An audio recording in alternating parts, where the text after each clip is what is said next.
everyone. Welcome to Cultivating Genius. I'm Sean Warman. Thank you for taking the time to join us today. Let's dive right into this. One of the first questions I asked everyone was, who would you want coaching your child?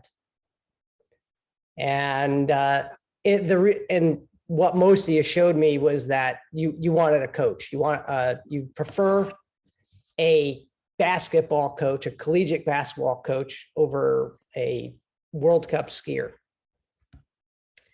And I think that's great. I think that's really important. We also brought up, the next question I brought up when I asked everybody was the rank the following importance here. And we do have that slide up. If I go back 20, 25 years, my answer to this for sure would have been, the top ones would have been ski ability and a technical understanding of racing. That has been completely turned over since then. The reality is, if you don't have the empathy and you don't have the caring and supportive aspect, if you can't communicate, the good skiing and the understanding of the sport is worthless. So I really brought in, if someone asked me, would they want Bodie Miller or this basketball coach? Well, if anybody knows coaching, this is John Wooden, and I'd take him any day over Bodie Miller. And the reality, most great athletes really struggle to become great coaches, and it takes quite a while, and that can be a whole nother conversation.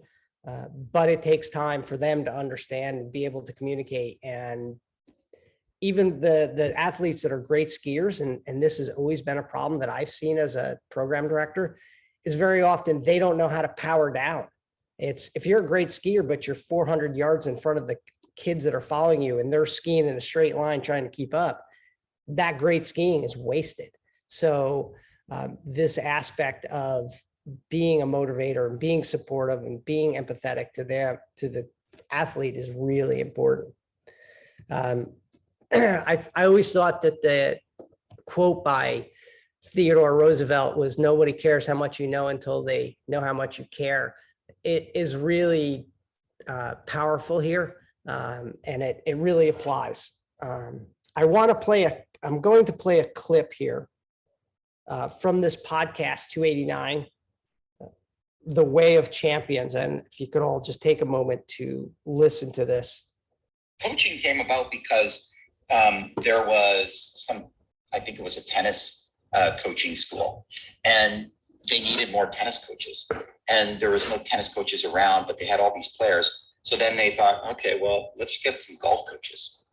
And so they brought the golf coaches in, and it turns out that the golf coaches got just as good a results as the tennis coaches. So it wasn't about your sport specific knowledge. It was about your ability to listen to the players and encourage them and all that sort of stuff. It was those soft skills. So then they took that whole concept and created coaching that could be applied in all sorts of different environments, business environments, etc. And that's the foundation of the profession called life coaching.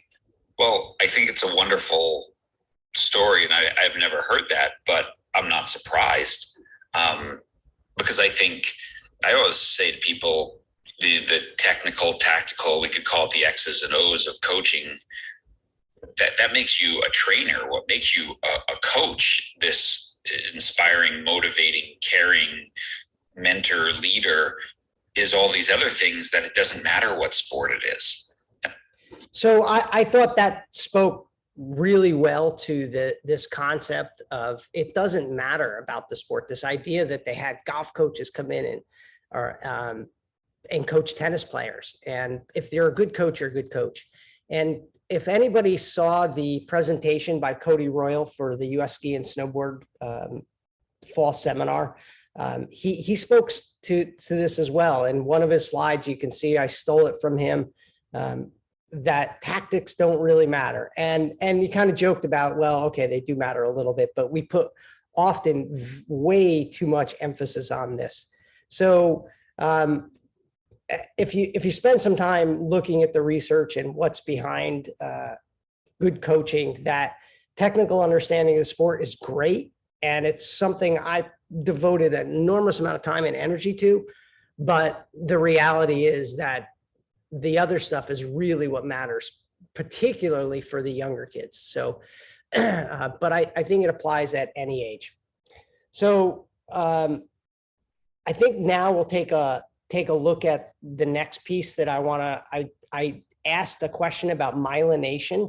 And is there anybody in here knows anything about neuroscience and would like to speak to myelination and what it is? Okay.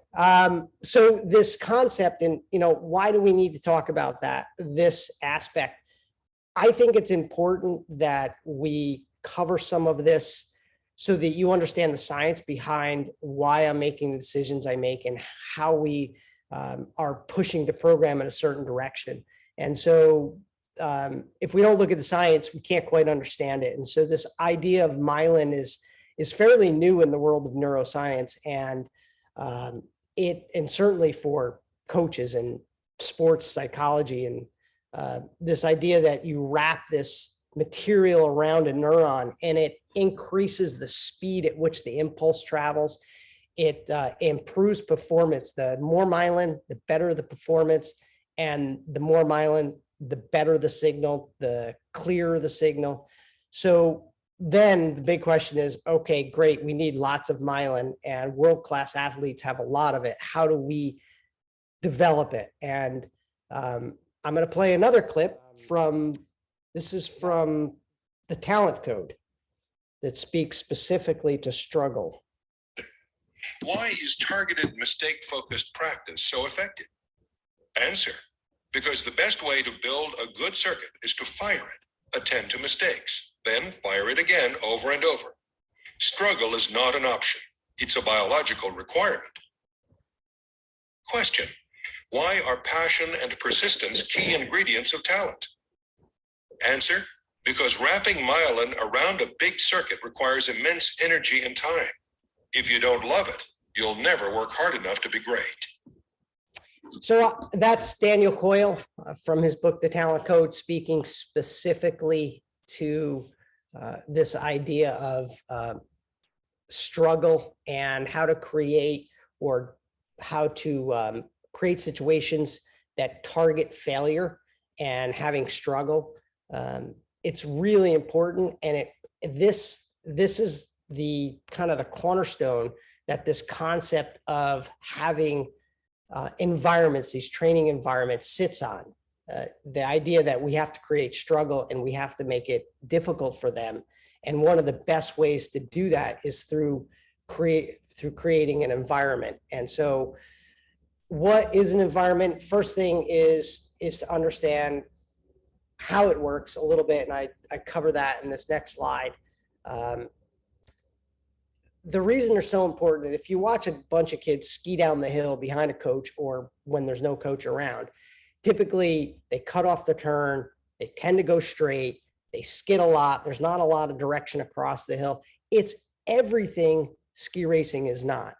And one of the things that I've learned over the last few years was the importance that training needs to look like the sport. And so creating these environments increases the need for the athlete to move across the hill, to do specific things that we're trying to solicit in their skiing, that makes it hard for them. Most of the environments we have will increase focus. It forces them to change direction. It forces them to change feet. It forces them to change edge, and it forces them to go across the hill very often. So these aspects help drive the skill development without the coach saying anything. And this is critical. The idea that these kids can go up and down and up and down and spin laps. We're increasing repetitions, we're increasing mileage, we're pushing that envelope that the athlete needs to get lots of skiing, and we need to maximize that 28 hours we have. So what is a training environment? One, it's not a race course. Very often the parameters are outside the regulations of a race course. They often can be tighter, they can be farther across the hill. They often target something specific. We're trying to solicit a specific movement or focus. They often are tighter vertically. It's if you have to train in a space that you with less space, this is going to make it easy when it comes race day. Also, you have to learn to be faster and move quicker from foot to foot, from edge to edge. Again, when it becomes race day, it's going to seem slow because you're used to training at a faster pace. I think one of the big challenges with training environments is it does demand more independence of the child, and it's not right for every athlete. A lot of the kids in our program might not be ready for it yet because they don't have the maturity. They're not at that level of passion with the sport, because I think it does take a fair amount of passion with the sport.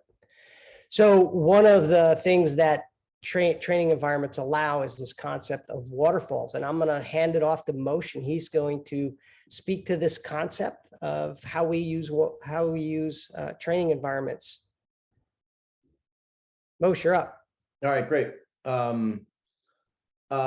So one of the things that, you know, traditionally one of the ways that we coach is this, you know, the old grab 8 and go. And sorry, I look like hell. I've had my hands over my shoulders all day long putting the ceiling up. This, you know, that very focused, Jackie, no one needs to see me. Just put this slide back up. That focused 8 and go type of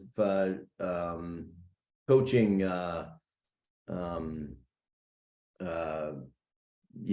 technique is sort of a time-honored technique. And one of the things it does very well is it creates a good connection between the coach and the athlete, and that's certainly something to be considered, and that is one of the benefits of that model. But when you start talking about and this model again just promotes a general love of the sport, and that's really great. But when you start to develop beyond that love of the sport, which is really the baseline of what we're all talking about here, I mean, you sort of have to have that in order to go to the next level, and that next level is what we've been talking about, and we've termed the waterfall approach. And so if you think about the 8 and go, that's sort of like to continue the metaphor, that's sort of like a mountain stream, right? You're just sort of wending your way down the mountain. The kid behind you gets to see what you're doing, and that's fantastic. The kid behind that kid gets to see what you're doing maybe 50% of the time. The third kid in line doesn't see anything. He sees a mess. And so the opportunity for that coaching environment for the third kid back is very different than for the first two kids. So this waterfall approach is really an opportunity. It's something we've been playing with, over the last couple of seasons. Certainly, something Sean has been playing with for years. But it's the idea of creating integrated training environments, not only stacked from top to bottom, but also across the hill and internal to the set. So we create a lot of small sets on the hill. And one of the things that Sean was talking about just a moment ago, the shape of the turn is or what the athlete is doing and accomplishing in the set is dictated by the brushwork. Now, Wojciech and I were at Gould last year, and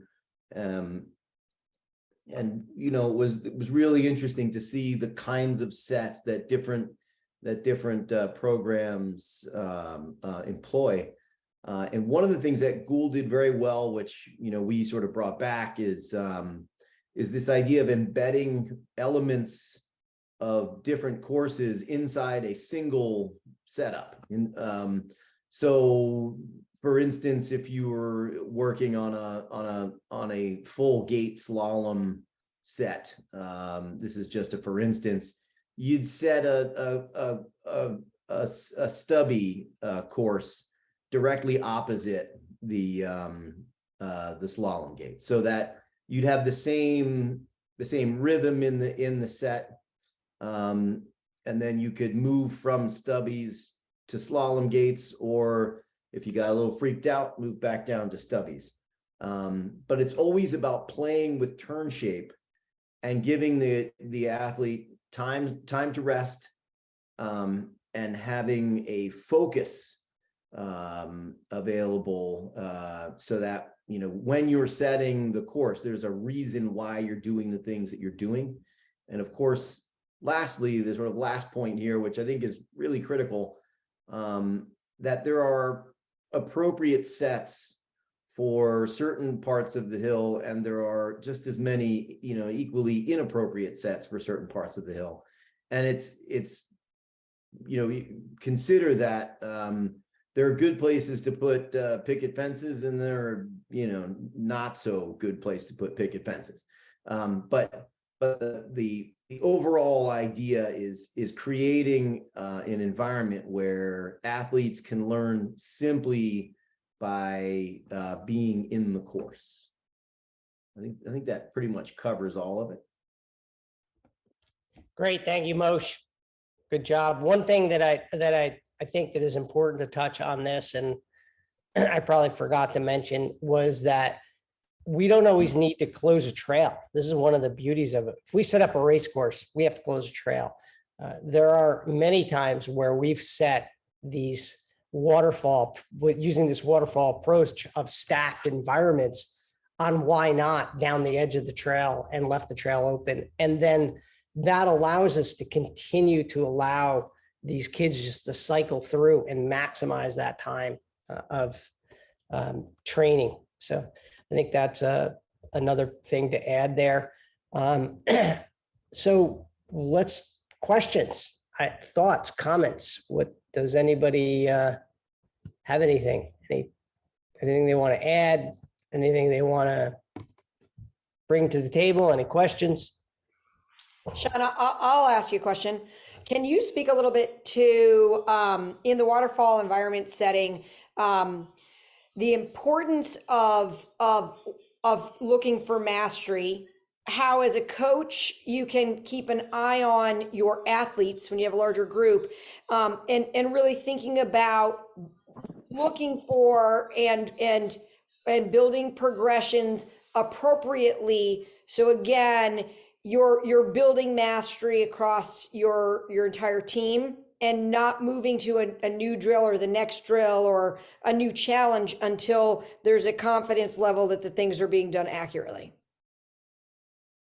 Yeah, so I think that's critical. And I think it's a mistake that I certainly made in my past, and I've seen a lot of coaches make, is this sense or need to move on, versus, you know, we're just starting to get this, so we need to do this a lot more. And the beauty of these environments is that the only thing you might have to change is the set. And example, we have a picture of a picket fence, so let's use that one. We have it set at, say, 4 meters on a moderate pitch. And the only thing you have to do is tell the child, all right, face down the hill and turn your legs. Let's see how we do. Or you could say outside foot to outside foot. And they do it, and they struggle, and they come back around. That was great. Do that again. And you can have a series of those where they just cycle through them. And when they start to get it, okay, we're looking pretty good. Let's tighten it up a little bit, or let's move to a slightly steeper pitch, or add timing to it and force them to go faster. So you don't change anything. You haven't said a lot, but you get a lot of change out of the athlete from that. And you're moving in that direction. And you can do this day in and day out. And what I have found is that the athlete's going to stay more engaged, because there's some sense of challenge for them. And they tend to push each other a little more in this situation versus, okay, we're going to go out and do a drill, and in this open white space environment. So there it is, mastery. Did that answer it, Caroline? Yes, and just to take it one step further, one of the things that, you know, Kyle and I have been talking about and that we're focused on when we're thinking about our planning is really from a coach's perspective, not being afraid to slow it down and really putting an eye towards truly believing we've created the environment that allows for the body movement that we're looking for. And when our athletes can do it and do it successfully, then we're ready to take that to the next level. And I really like the way you outline those progressions, Sean, which is not really changing the skill that you're asking them to do, but adding in a little bit more of, you know, sort of an inward athletic competition piece to it, where they're still repeating the same drill, but with one other element, whether that be timing or tightness or terrain. So yeah, that's exactly what I was looking at in a lot of the things that we're thinking about. Yeah, and I like the fact that you spoke to slowing it down. This is critical in a lot of these training environments. That's what it forces, is them to slow down. And you provide a simple focus. And a lot of times, once they've done it once or twice, as a coach, all you have to do is be at the top, and it's often a word or two words. Turn your leg, stand on the outside foot, clear the brush, or tip your knee, whatever it may be that you're focusing on. It's just a quick word and go. And yeah. Not to belabor the point, but you know, early season in Saas-Fee, every single World Cupper that was on the glacier probably spent 3 days just hands on hips. Did nothing but work on transition. So yeah, I mean, everybody, you know, and we're no different. We should be slowing that down and working for perfection of fine motor skills, rather than pushing them through fast. One of the other comments I wanted to make about the waterfall approach is it's also an opportunity for coaches, because you can stand at the bottom and help train the eyes of less experienced coaches as you're watching athletes come down. You know, one of the things that's good for coaches also is that repetition. You just get to see 60 kids come down the hill doing the exact same thing. And then it starts to develop like, oh yeah. Now I see that inside. I see the, you know, I see the lack of angulation. I'm noticing there's some hands that, you know, that there could use some improvement. Fore-aft balance. So it's an opportunity. I think it's a game changer for the program overall, both in terms of athletic development as well as coaching development. Thank you, Moshe. Great. Anyone else out there with a question specific to what we've spoke to? Anybody really want to disagree with anything that we've covered?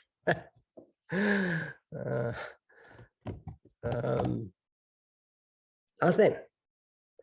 Well, next week, we're going to now move in a direction of getting to the curriculum aspect.